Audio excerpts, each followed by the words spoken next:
So, good afternoon. So, ngayon nandito tayo sa figure 10 to 14 report performance data. So, diagram.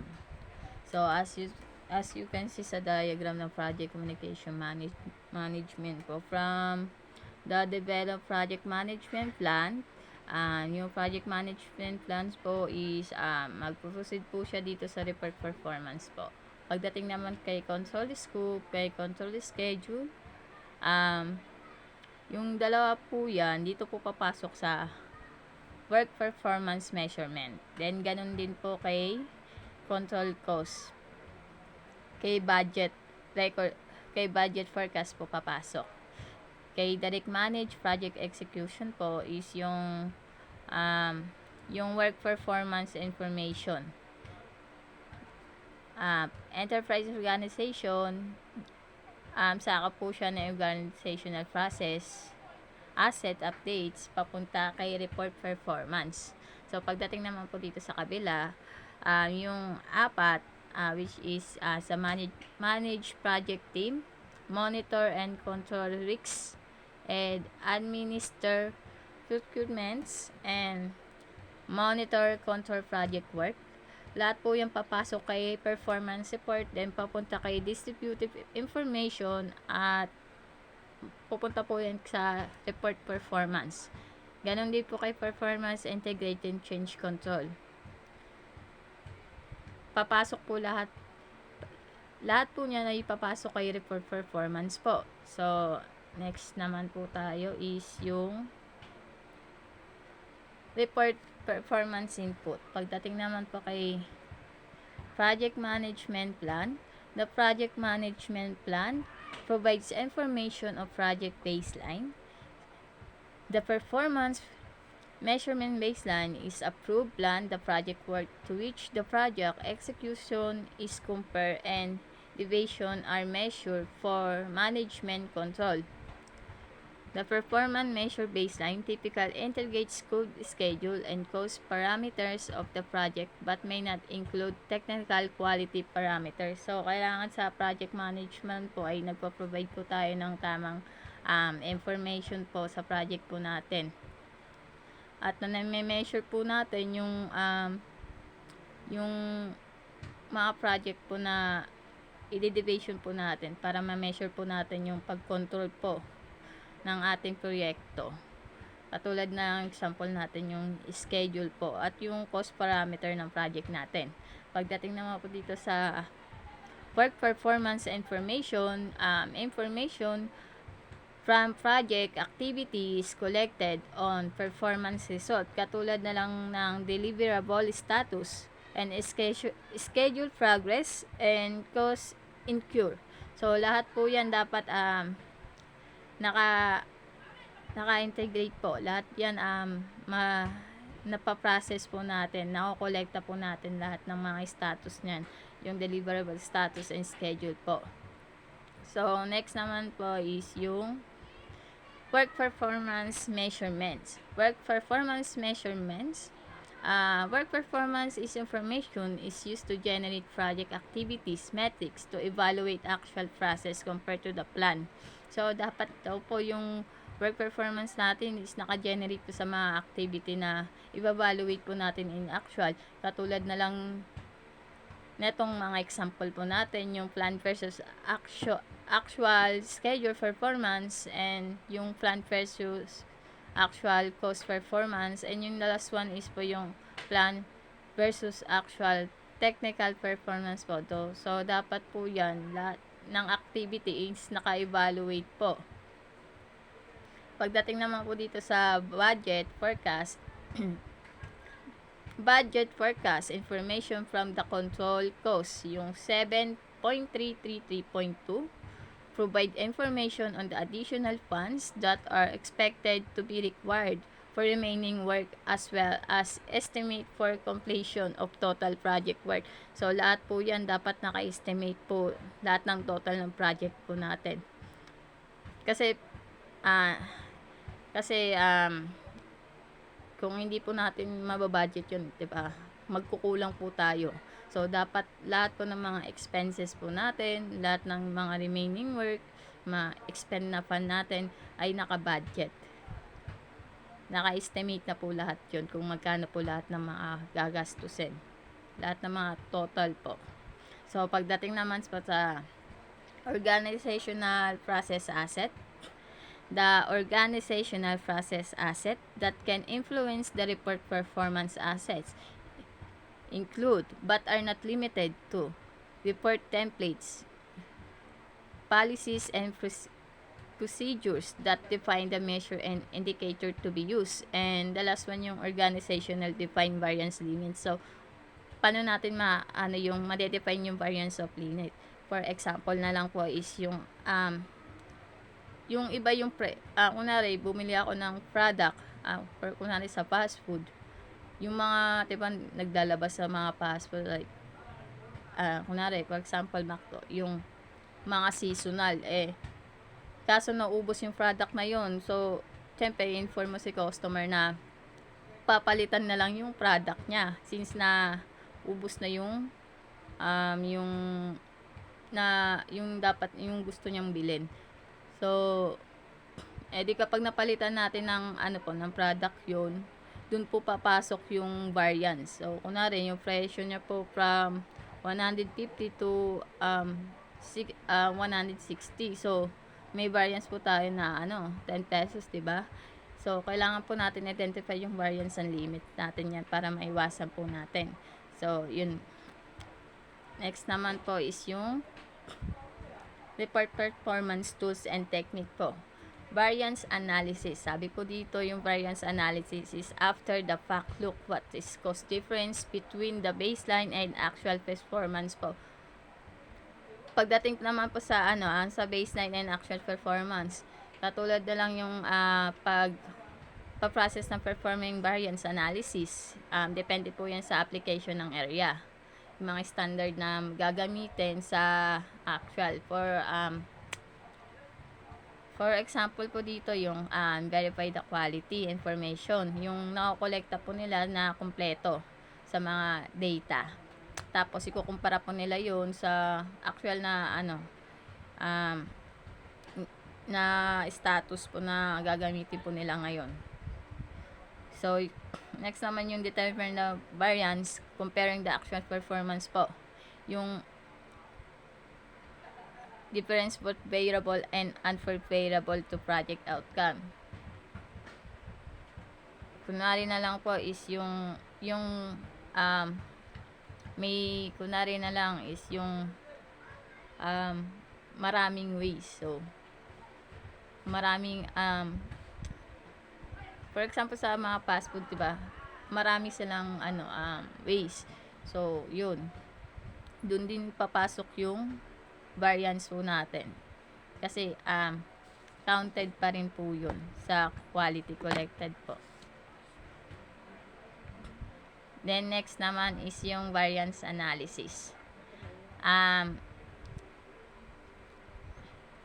Next naman po is yung mga time series method.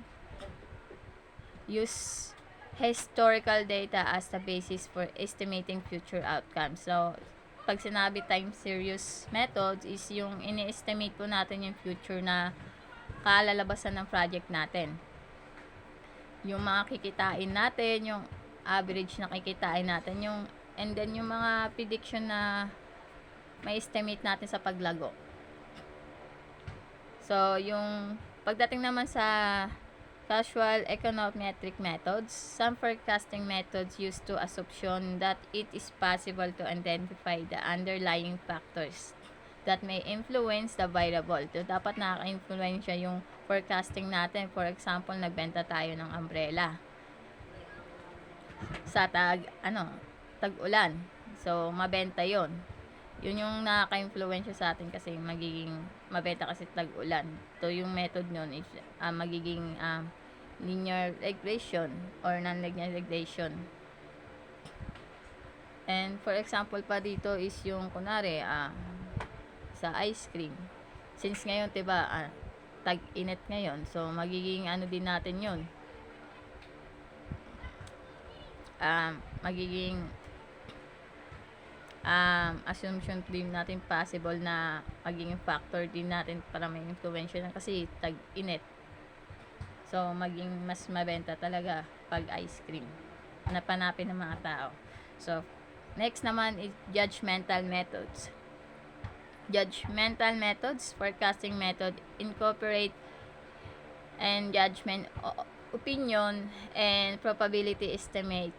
For example na lang dito yung category ng composite, yung pagsasurvey natin. Yung mga scenario ng building technology forecasting. And for example, yung, di ba, bago tayo magtayo ng business or ng mga sinosurvey po muna natin. Kumukuha muna tayo ng opinion from them. So, yun. Then, i-gather po natin yung information at yun. Yun na po tayo magbe-base sa survey na nakuha natin. And then, yung next naman po is yung report performance output. Pagdating naman sa performance report, organize and summarize the information. Gather and present the result of any analysis compared to performance measure baseline.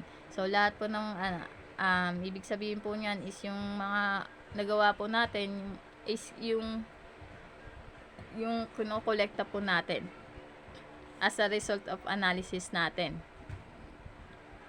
At yung yung report po natin, it should be provide the status of progress information. In the label, dapat po detalyado lahat yun. Pagdating kay stakeholders, dapat documented and communicate po lahat yan. Yung mga performance report, katulad na lang po yung mga like, include yung bar chart, yung curves. Doon po kasi natin malalaman kung tumaas o bumaba o may kailangan pa tayong i-improve pagdating dyan sa ating performance. Then pagdating naman sa mga performance reports are used periodically and their format may range. So, kailangan yung format natin may taas, hindi lagi mababa. So, dapat yung quality, yung ating performance malaki dapat kasi malaki yung impact para sa atin ng performance doon nakasalalay yung natin, yung ating pagtaas ng sa mga for example yung basta kasi pagdating kasi sa performance doon lahat kasi papasok ng lahat ng mga detalyado kung nagawa mo ba talaga ng tama. Katulad niyan yung schedule. Hindi ka naman ipaplat diyan sa schedule na yan kung hindi mo naman talaga kaya. So, lahat kasi pagdating kasi katulad sa Macdo, diba may tayo, may after review tayo after 1 year. So, tinatanong nila kung ano yung mga natutunan mo and then ano yung mga dapat mo maintindihan pag diyan ka nakatoka sa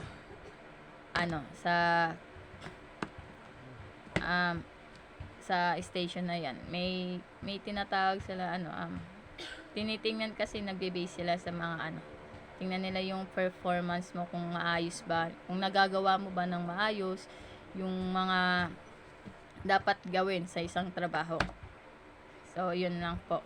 Next naman is yung mga more elaborate report may include yung analysis and performance, current status or risk issues, work completed during the reporting period, work to be completed during the next reporting period, summary of changes approved in the period, result variance analysis, forecasted project completion, include time and cost, and other relevant information to be reviewed and discussed. So, lahat po yan nabanggit na natin kaganina. So, hindi na po natin kailangan banggitin pa ulit. Next naman is yung WPS element. So, as you can see sa tabular performance report sample, for example na lang po natin dito yung pre-pilot plan. Pagdating sa plan value, meron tayong 63,000. pagdating naman sa earn values, meron po tayong 58,000. And sa actual cost is 62,500. So, dito naman po tayo sa variance, makikita po natin kung ano yung variance. So, pagdating sa schedule, yung earn value po natin, ima-minus lang po natin yan sa plan value. So, 63,000 minus 58,000 ay 58,000 from 63,000, equivalent po siya ng negative 5,000 po. Kaya lalagyan na ng close parenthesis. So, pagdating naman sa cost, yung earn value, ima-minus naman po natin sa actual cost, which is 58,000 minus 62,500. Ang kakalabas po niyan is 4,500. So, negative pa rin po yun. Kasi mas malaki